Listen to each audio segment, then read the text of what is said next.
Harleti kan mangai na chuai mai lo kwari purim Harleti o kam du lai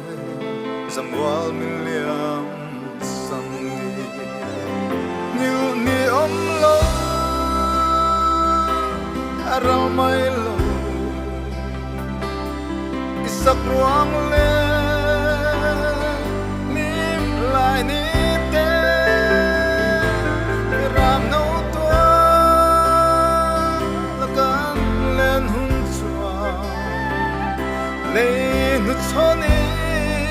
nim sai kan forsa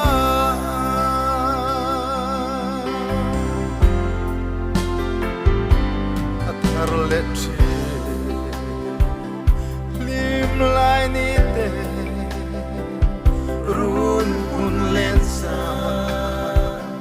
nui hiao lai te sun nu le lim tha te kan Harleti ki lai Harleti ni om lo aral mai lo isak ruang le lim lai ni te ram no tua lakam len hun chua le tu soni lim sai kan forsa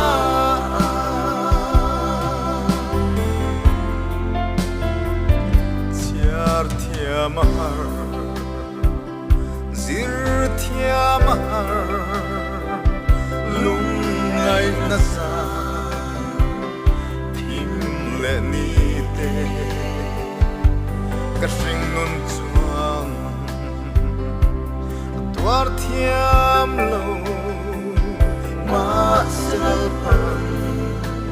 in om pui min thiam tri om lo aral mai lo isak ruang le lim lai ni te ram no tua lakam len hun chua le tu soni lim sai kan forsa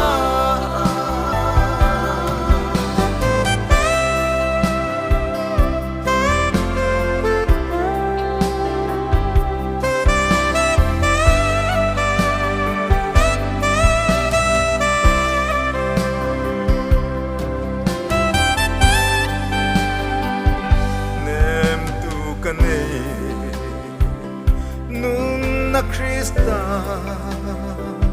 chen lo na ram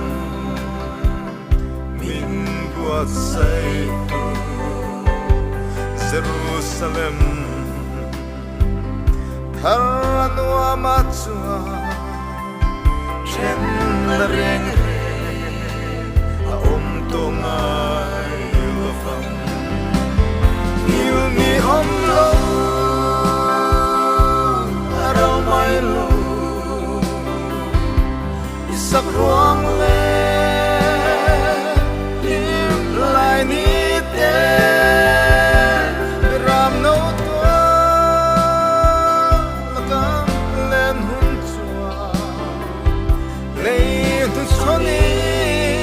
lim sai kan forsa